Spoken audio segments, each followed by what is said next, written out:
پڑھ لیا تھا، تب تو پھر اس کو مومن ہونا چاہیے تھا، لیکن وہ مومن نہیں بلکہ کافر تھا۔ کیوں؟ اس لیے کہ اس نے اس وقت کلمہ پڑھا جب کہ کلمہ پڑھنے کا کوئی فائدہ نہ تھا، ہے نا، وہ وقت غرغرے کا وقت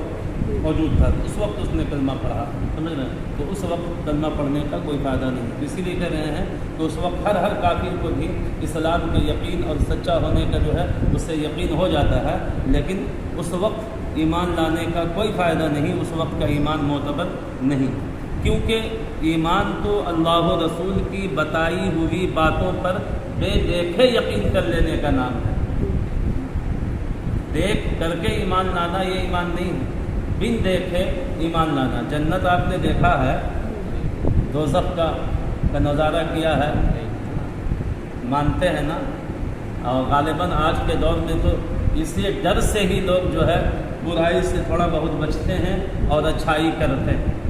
حالانکہ ہونا یہ نہیں چاہیے، بلکہ رب تو میرا وہ ہے کہ کچھ ہو یا نہ ہو وہ ویسے ہی عبادت کے لائق ہے، تو ہمیں تو جنت کے لالچ میں بھی رب کی عبادت نہیں کرنی چاہیے، لیکن آج کل کے زمانے میں جو تھوڑا بہت نیکیاں لوگ کر رہے ہیں وہ جنت کا لالچ ہے، اور جو برائیوں سے بچ رہے ہیں وہ جہنم کا خوف ہے، لیکن ہونا یہ چاہیے کہ اللہ تبارک و تعالیٰ ویسے ہی عبادت کے لائق ہے، ہم کسی لالچ میں ہم اس کی عبادت نہ کریں، لیکن بہرحال تو یہ بتا رہے ہیں کہ اللہ کے رسول صلی اللہ علیہ وسلم کی بتائی ہوئی باتوں پر بن دیکھے یقین کرنے کا نام۔ اللہ کے رسول نے فرمایا کہ جنت حق ہے، ہم نے مان لیا۔ رسول اللہ نے فرمایا جہنم حق ہے، ہم نے مان لیا۔ قیامت حق ہے، ہم نے مان لیا۔ حشر ہوگا، سب کے ساتھ سوال و جواب ہوگا، سب کو اپنے اپنے عمل کا جو ہے حساب دینا ہوگا، یہ ایسا ہوگا، کوئی دیکھنے کیا ہے کوئی، لیکن اگر دیکھ کر کے مان لیتے تو اسی لیے ایک موقع سے رسول اللہ صلی اللہ علیہ وسلم نے فرمایا تھا کہ جو ہے زمانہ آئے گا کہ اس وقت کا ایمان اب کے ایمان سے مضبوط ہوگا۔ کیا مطلب؟ کیونکہ پہلے جو لوگ ایمان لائے تو بہت سارے وہ تھے جو رسول اللہ صلی اللہ علیہ وسلم کا معجزہ دیکھ کے ایمان لائے، معجزہ دیکھ کر کے کفاروں نے ایمان لایا، لیکن ہم نے تو رسول اللہ ہی کو نہیں دیکھا، ہم تو ویسے ہی ایمان لا رہے ہیں تمام باتوں کو یقین کرتے ہوئے، تو ان لوگوں کے ایمان سے ان کا ایمان مضبوط تر ہے جو بن دیکھے اور کسی چیز کا نظارہ کیے بغیر جو ہے وہ ایمان لے آئے، جیسے صدیق اکبر، حضرت صدیق اکبر بن دیکھے گا، بس رسول اللہ نے فرمایا مان لیا، لیکن بہت سارے تھے، ہاں آپ اگر نبی ہیں تو پہاڑ کو سونے کا کر دیجئے ہم ایمان لے آئیں، رسول اللہ نے کیا تو ایمان لیا، آپ نبی ہیں تو چاند کو 2 ٹکڑا کر دیجئے میں ایمان لے آؤں گا، آپ نبی ہیں تو ایسا کر دیجئے تو ہم ایمان لے، تو یہ دیکھ کر کے لانا، ہم یہ نہیں کہتے کہ ایمان تو ہو گیا، مومن ہو گئے، لیکن ایک ہوتا ہے کہ دیکھ کر کے ایمان لانا اور ایک ہوتا ہے بن دیکھے ایمان لانا، تو یہ ایمان زیادہ معتبر ہوتا ہے۔ وہ بتا رہے ہیں کہ جو ہے رسول اللہ صلی اللہ علیہ وسلم کی بتائی ہوئی باتوں پر بن دیکھے یقین کرنے کا نام ہے ایمان، اور اب تو فرشتوں کو دیکھ کر وہ ایمان لا رہا ہے، جب موت کا وقت ہے تو ہر طرف فرشتے ہی فرشتے دکھ رہے ہیں، اب عذاب کے فرشتے اس کو نظر آ رہے ہیں، جان رہا ہے کہ اب کٹائی ہونے والی ہے، اب تو پتہ نہیں کیا کیا ہمارے ساتھ ہوگا،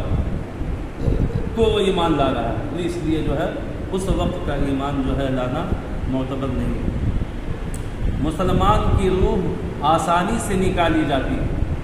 آسانی کے ساتھ مسلمانوں کی روح نکالی جاتی ہے، اور اس کو عذاب کے فرشتے بڑی عزت کے ساتھ لے جاتے ہیں، اور کافر کی روح بہت سختی سے نکالی جاتی ہے اور اس کو عذاب کے فرشتے بہت ذلت سے لے جاتے ہیں۔ اب آسانی سے نکالی جاتی ہے، اس میں یہ مت خوش ہو جائیے کہ ہر جو ہے مسلمان جو اپنے آپ کو ہم مسلمان کہہ رہے ہیں اور مومن ہے وہ، تو وہ یہ سمجھے کہ ہر شخص کی موت جو ہے بڑی آسانی کے ساتھ عمل کے اعتبار سے، اسی لیے اللہ تبارک و تعالیٰ نے قرآن مقدس میں فرمایا موت کو چکھنے کی بات کی، چکھنے کی، ہر موت کا مزہ سب کو چکھنا ہے۔ تو ہم نے اکثر اپنے بیان میں یہ بیان کرتا ہوں کہ دیکھیے چکھنا جو ہے وہ ایک آدمی کے لیے کافی ہوتا ہے۔ گھر میں کھانا بنے، نمک کم ہے یا مرچ کم ہے پتہ نہیں چلا، تو ایک آدمی کو چکھا دیا جاتا ہے، ایک آدمی چکھ کر کے کہتا ہے نمک ٹھیک ہے، تو اب سب کے لیے وہ ٹھیک رہتا ہے۔ الگ الگ سب کو نہیں چکھایا جاتا، مرچ کم ہے یا زیادہ ہے، ایک آدمی کو چکھا دیا تو ایک آدمی کا چکھا ہوا سب کے لیے کافی ہو جاتا ہے۔ تو اب یہ سوال یہاں پیدا ہوتا ہے کہ قرآن میں اللہ رب العزت نے موت کو چکھنے کی بات کی ہے، تو چکھنا تو ایک کے لیے کافی ہوتا ہے، تو حضرت آدم نے چکھ لیا تھا، ہم سب کے ابا نے تو چکھ لیا تھا، تو اب تو ان کا چکھا ہوا ان کی ساری اولاد کے لیے کافی ہونا چاہیے تھا، لیکن ہم تو دیکھ رہے ہیں کہ حضرت آدم کو بھی چکھایا اور ایندھن تک کو بھی، اور قیامت تک آنے والے تمام لوگوں کو چکھائے گا۔ تو اب جب رب کی بارگاہ میں آپ سوال کیجیے گا یا اللہ کہ جو ہے چکھنا جب ایک کے لیے کافی ہوتا ہے تو یہاں سب کو کیوں چکھا رہا ہے؟ تو مفسرین کرام اس کا جواب لکھتے ہیں کہ ہاں مطلب یہ ہے کہ یہ دنیاوی کھانے کی طرح کھانا نہیں، یہ موت ہے۔